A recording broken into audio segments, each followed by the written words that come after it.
நான் முதல்வன் திட்டத்தை பொறுத்தவரை தமிழ்நாடு முழுக்க இருக்கக்கூடியவர்களை நான் முதல்வன் என சொல்ல வைத்துவிட்டு ஒரே ஒரு குடும்பத்தில் மட்டும் முதல்வர்கள் வந்து கொண்டிருக்கின்ற போக்கை மாற்றுவதற்காக தான் இப்படி ஒரு சட்டமன்றம் அமைந்திருக்கிறது.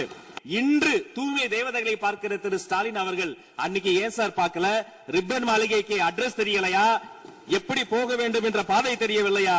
நாங்கள் கோயில் கூடாது என்று சொல்லவில்லை, கோயில் கொடியவர்களின் கூடாரமாக மாறிவிடக் கூடாது என்றுதான் சொல்லுகிறோம். இந்த 40 நாட்களும் பார்த்து விட்டேன், ஏமாற்றம் மட்டும்தான் மிச்சம் என்று அவர் சொன்னார். ஆனால் மக்கள் திமுகவினுடைய 40 நாள் அல்ல 5 ஆண்டுகளையும் பார்த்துவிட்டு அந்த வந்த ஏமாற்றத்தால் தான் இப்படி ஒரு தீர்ப்பை எங்களுக்கு வழங்கி இருக்கிறார்கள். ஆளுநர் மகிழ்ச்சி. சிங்க பெண்களை குறித்து இனி யாராவது தவறாக பேசினால் அதை அனுமதிக்க கூடாது. இப்படி தவறாக பேசியதற்காக அவர்கள் மன்னிப்பு கேட்க வேண்டும் என்று தமிழக வெற்றி கழகத்தினுடைய அரசு சார்பில் கேட்டுக் கொள்கிறேன்.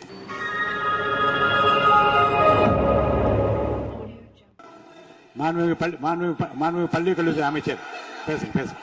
ஐயா, மாண்புமிகு பேரவைத் தலைவர் அவர்களே பேசுங்க. மாண்புமிகு பள்ளி கல்வித்துறை அமைச்சர் பேசுங்க. உட்கார். மாண்புமிகு பேரவைத் தலைவர் அவர்களே, ஒரு செய்தி விளம்பரத்துறை அமைச்சர் என்ற முறையில் இந்த மாமன்றத்தில் மதிப்பிற்குரிய எதிர்க்கட்சி தலைவர் அவர்கள் சொன்ன சில செய்திகளுக்கு சில வரி விளக்கங்களை உங்கள் மூலமாக வழங்க விரும்புகிறேன்.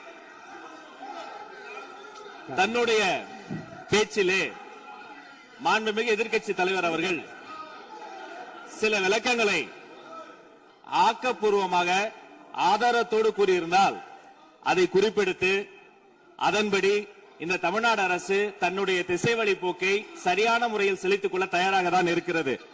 நான் முதல்வன் திட்டத்தை முடக்குவதற்கோ மாற்றுவதற்கோ எங்களுக்கு எந்த திட்டமும் இல்லை. ஆனால் சில விஷயங்களை தெளிவுபடுத்த வேண்டும். 40 நாள் விரதம் முடிப்பது போல 40 நாட்கள் ஆட்சியை இந்த தாவேக அரசு நிறைவு செய்திருக்கிறது. இந்த 40 நாட்களும் பார்த்து விட்டேன், ஏமாற்றம் மட்டும்தான் மிச்சம் என்று அவர் சொன்னார். ஆனால் மக்கள் திமுகவினுடைய 40 நாள் அல்ல 5 ஆண்டுகளையும் பார்த்துவிட்டு அந்த வந்த ஏமாற்றத்தால் தான் இப்படி ஒரு தீர்ப்பை எங்களுக்கு வழங்கி இருக்கிறார்கள். ஆளுநர் மகிழ்ச்சி, அமைச்சர்கள் மகிழ்ச்சி, ஆளுநர் மகிழ்ச்சி என்றெல்லாம் சொன்னார்.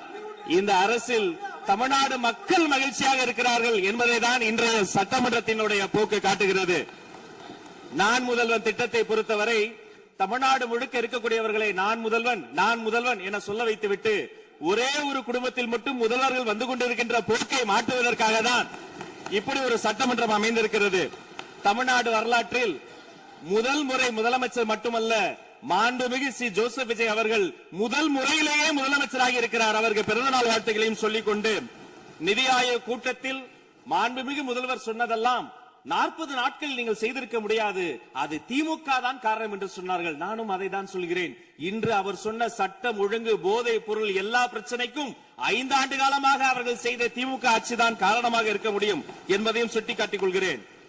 பள்ளி மாணவர்கள், ஒரு கல்வித்துறை அமைச்சர் நான், பள்ளி மாணவர்களினுடைய புத்தக பையிலே அன்றைய முதல்வர் ஸ்டாலின் படத்தை நாங்கள் போடவே இல்லையே என்று பெருமையாக சொன்னார். அப்புறம் ஏன் சார் லேப்டாப்ல மட்டும் அந்த படத்தை போட்டீங்க?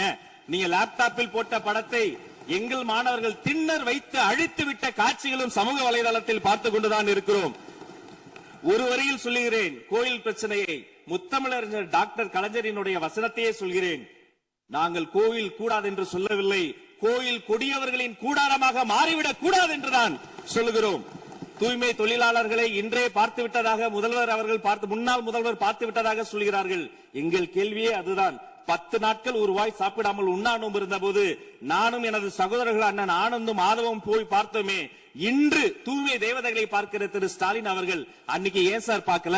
ரிப்பன் மாளிகைக்கு அட்ரஸ் தெரியலையா? எப்படி போக வேண்டும் என்ற பாதை தெரியவில்லையா? தமிழ்நாடு எத்தனையோ திருடர்களை பார்த்திருக்கிறது. அலிபாபாவும் 40 திருடர்களையும் கூட பார்த்திருப்பீர்கள். அலிபாபாவும் பியூஸ் கேரிய திருடர்களையும் இப்போதுதான் எங்களுடைய மின்சாரத்துறை அமைச்சர் பார்த்துக் கொண்டிருக்கிறார். அதை குறித்த நடவடிக்கை எடுக்கப்பட்டுக் கொண்டிருக்கிறது. அவர்கள் மின்வெட்டை குறித்து சொன்னதற்கு மாண்புமிகு புரட்சித் தலைவி அம்மா அவர்கள் இதே மாமன்றத்தில் சொன்ன ஒரு வரியை சுட்டிக்காட்ட ஆசைப்படுகிறேன். இந்த மாமன்றத்திலே தமிழ்நாட்டிற்கு மின்சார தடையை அறிமுகம் செய்த திமுக அதற்கு மின்சார தடையை பற்றி பேசுகிறது என்று அவர் கேட்டார். கலைஞர் வண்ண தொலைக்காட்சி கொடுத்தார்கள், அந்த நாட்களை பார்க்க முடியாது. கலைஞர் வண்ண தொலைக்காட்சி கரண்ட் இல்லாம கரப்பு இல்லையா பிளாக் அண்ட் ஒயிட்டாவே போன அந்த காலங்களை எல்லாம் மறந்துவிட்டு ஆதாரம் இல்லாமல் உண்மைக்கு புறமான செய்திகளை மாமன்றத்தில் அவர்கள் சொல்வதை இதோடு நிறுத்திக் கொள்ள வேண்டும். நேரலையை குறித்து கேட்டார்கள். எனக்கு ஆச்சரியமாக இருக்கிறது. 3 ஆண்டு காலமாக ஒரு தொழில்நுட்ப கோளாறாக அன்றைய சபாநாயகர் நேரலையை இருட்டடிப்பு செய்து விட்டார். ஆனால் இன்று மாண்புமிகு சபாநாயகர் நேரலையை கொடுத்துக் கொண்டிருக்கிறார். அவருக்கு எங்கள் சார்பாகவும் நன்றியை கூறிக்கொண்டு, விவசாயிகளை குறித்து இந்த மாமன்றத்தில் ஒன்று சொல்கிறேன். தமிழ்நாடு வரலாற்றிலேயே விவசாயிகளினுடைய சங்கத்தின் தலைவர்கள் மீது குண்டாஸ் போட்ட ஒரு சர்க்கார் திமுக சர்க்கார். ஆனால் அவர்கள் கண்ணீரை போக்க நாங்கள் போராடி கொண்டிருக்கிறோம்.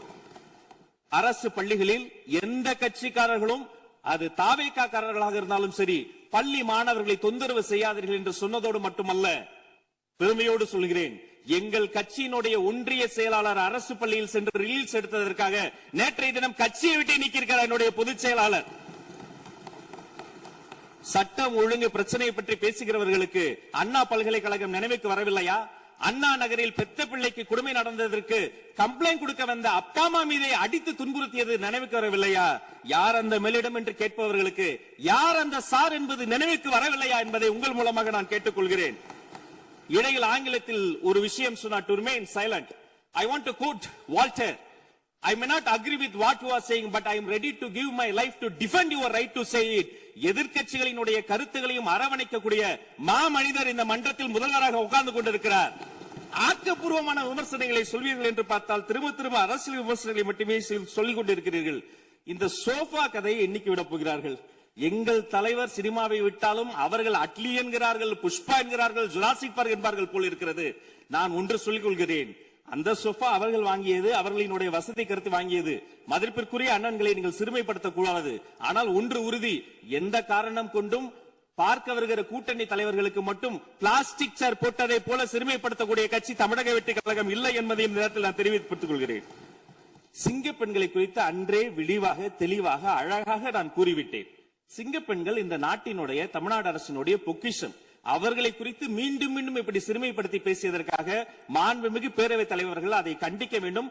சிங்க பெண்களை குறித்து இனி யாராவது தவறாக பேசினால் அதை அனுமதிக்க கூடாது. இப்படி தவறாக பேசியதற்காக அவர்கள் மன்னிப்பு கேட்க வேண்டும் என்று தமிழக வெற்றி கழகத்தினுடைய அரசு சார்பில் கேட்டுக் கொள்கிறேன். வாக்குறுதிகளை பற்றியெல்லாம் பேசினார்கள். பொதுவாக வாக்குறுதிகள் சர்வதேச அளவில் பொலிட்டிக்கல் பினாமினல் எப்படி உருவாகிறது?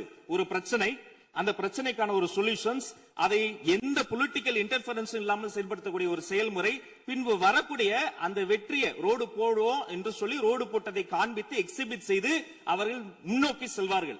ஆனா இங்க பொறுத்த வரைக்கும் நாம தமிழ்நாட்டில் இதுவரைக்கும் ஆண்டவர்கள் பிரச்சனையை ஐடென்டிஃபை பண்ணி சொல்லவே மாட்டாங்க. ஏன் தெரியுமா? அந்த பிரச்சனையே அவங்கதான், அவங்களே அவங்களை ஐடென்டிஃபை பண்ணி எப்படி சொல்ல முடியும்? சரி, அதுக்கு பாசிபிள் சொல்யூஷன் சொல்லி பொலிட்டிக்கல் இன்டர்ஃபரன்ஸ் இல்லாம அதை செயல்படுத்த முடியுமா? ஒரு முனிசிபல் கவுன்சிலர் தொடங்கி மாண்புமிகு அமைச்சரினுடைய வீட்டில் இருக்கிறவர்கள் வரைக்கும் கமிஷன் மீது கமிஷன் அடித்து அந்த ப்ராஜெக்டே முடியாது. கடைசியில் எதை விளம்பரம் செய்வது? அந்த திட்டத்தினுடைய வெற்றியையா? எதை விளம்பரம் செய்வது என்றே தெரியாமல் தங்கள் தலைவரை, அதுவும் ஒரு குடும்பத்தை மட்டுமே வெறித்தனமாக விளம்பரம் செய்து செய்தி விளம்பரத்துறையின் கஜானாவை துடைத்து வைத்திருத்து சென்றிருக்கிறார்கள் என்பதையும் இந்த மாவட்டத்துக்கு தெரியப்படுத்த நான் கடமைப்பட்டிருக்கிறேன். இன்னும் ஒவ்வொரு வரியிலும் ஆக்கப்பூர்வமாக அறிவியல் பூர்வமாக எதையாவது சொல்வார்களும் நான் தேடி தேடி பார்த்தேன். அவராக 40 நாட்கள் தேடி பார்த்து ஏமாற்றம் அடைந்தார். நான் 40 நிமிடத்திலேயே ஏமாற்றம் அடைந்து விட்டேன். இதை சொல்ல வேண்டும் என்று சொன்னால் ஒரு நகைச்சுவை காட்சியில் சொல்வதை போல அதுல ஒண்ணுமே இல்ல, கீழே போட்டுருங்க. நன்றி சட்டப்பேரவை தலைவர் அவர்களே. எதிர்க்கட்சி தலைவரால் கூறப்பட்ட குற்றச்சாட்டுகளுக்கு மாண்புமிகு பள்ளிக் கல்வித்துறை அமைச்சர் அவர்கள் அவர் ஏற்புடைய வகையில் இங்கே பதிலளித்திருக்கிறார். பேரவையின் இன்றைய நிகழ்ச்சி இத்துடன் முடிவுற்றன. பேரவை மீண்டும் நாளை காலை 9:30 மணிக்கு கூடும். வணக்கம்.